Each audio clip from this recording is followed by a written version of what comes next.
everybody, how's it going? This is Max with Buzz Talks here, and I am back with another Game of Thrones news video.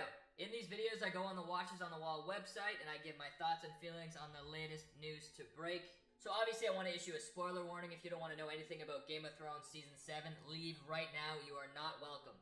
But anyways, let's get right into it. So our first news story is Daenerys has actually been burning people at night, or at least that's what I think is going on here. We get some footage of a lot of fire and people burning, and it is said in the article that somebody heard an individual yell Khaleesi, and then somebody else says, which I believe is in Dothraki, they said, "What sort of witchcraft is this?" Now I have a couple thoughts on this news. First of all, the Dothraki shouldn't be saying what sort of witchcraft is this if Daenerys is burning people, because they've already seen the dragons and they know what they can do.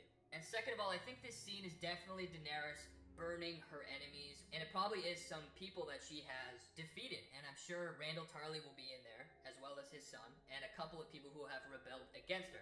Now, I have one opinion on this witchcraft. I don't think Daenerys is alone, and I think she's slumping into the Stannis Baratheon state of mind.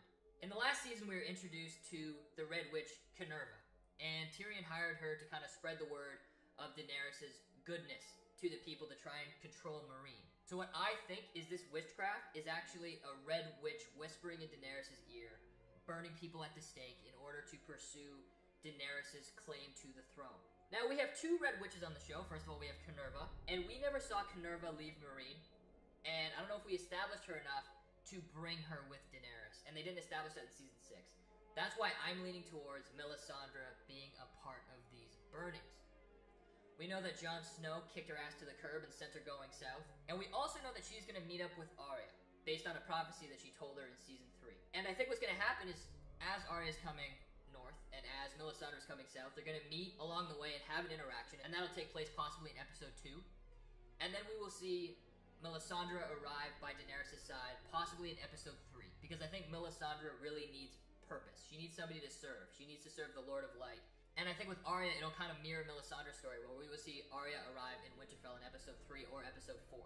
And to me, this does make a lot of sense. Daenerys is a Targaryen, and I think she would really go hand in hand with Melisandre's point of view. And it would make sense that Daenerys would kind of be swayed into doing these kind of things, because she has burned people before. And continuing our story from last week, in Highgarden, we actually had the Lannisters versus the Unsullied and Daenerys' dragons.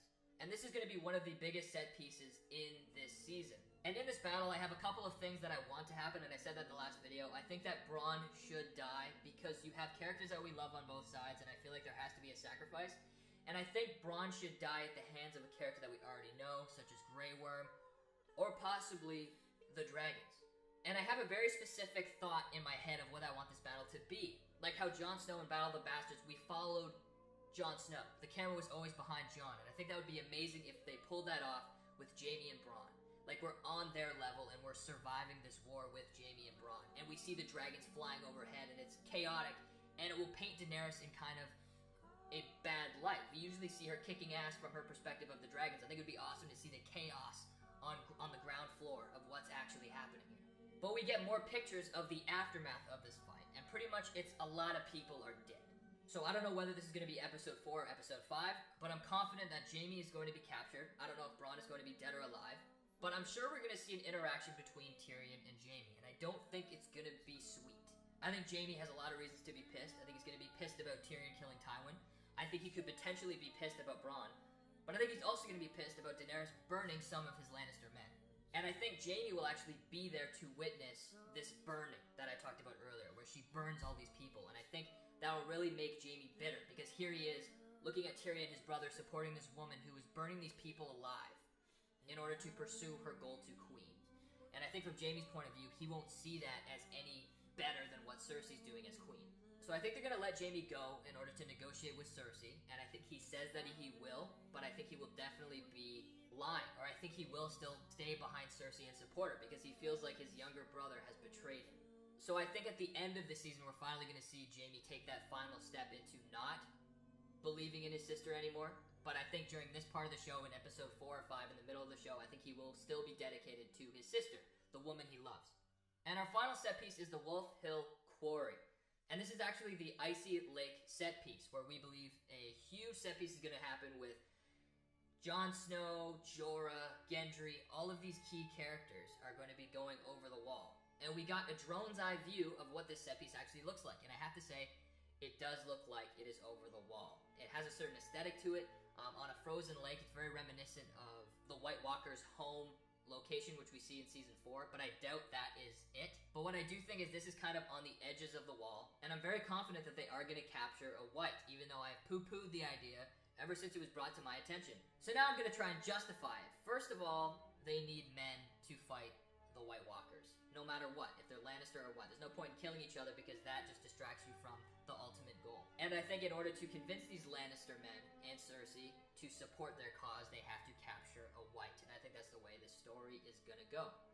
But then, of course, there's another way that Bran could possibly tell Jon to go north because he realizes that it's a step that has to be done. They have to capture this white in order to rally all of these soldiers behind you to help defeat this common enemy. I just hope it's handled appropriately. It's one of those things, if you just say they capture a white, if you read the plot leaks, it sounds wrong, and it makes Dan and Dave sound like terrible writers. But I think that there's a way to write this in a way that makes it believable. And I want to defend Dan and Dave here because they don't deserve the treatment that they're getting. They're producers of the show. They brought Game of Thrones to television, and the show has been a huge success. It has truly set a whole new level, a whole new benchmark for television.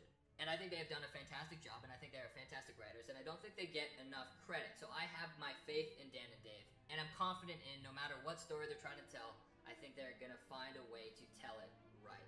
And that's it for the news stories, but I just want to comment, unfortunately, Peter Vaughn passed away at the age of 93. He played Maester Aemon in the Game of Thrones series, and I just want to say he served the story fantastic. He was a fantastic actor, and Game of Thrones wouldn't be the same without him. So Peter Vaughn, may he rest in peace. But everyone, that is all of the Game of Thrones news stories. Please leave a comment down below. Let me know what you think I got right, what I got wrong, and give me your opinion on what you think is going to happen with all these 3 key plot points that I talked about today. You can expect another news video next week if there's still news to report. And I got a lot of Game of Thrones theories that I'm trying to come up with and a lot of video ideas. So I'm not just reporting on the news. I want to be communicating Game of Thrones that isn't tethered to news. I want to be creative with my Game of Thrones predictions. So we'll see what I can come up with. But until then, I'll see you guys later. Peace.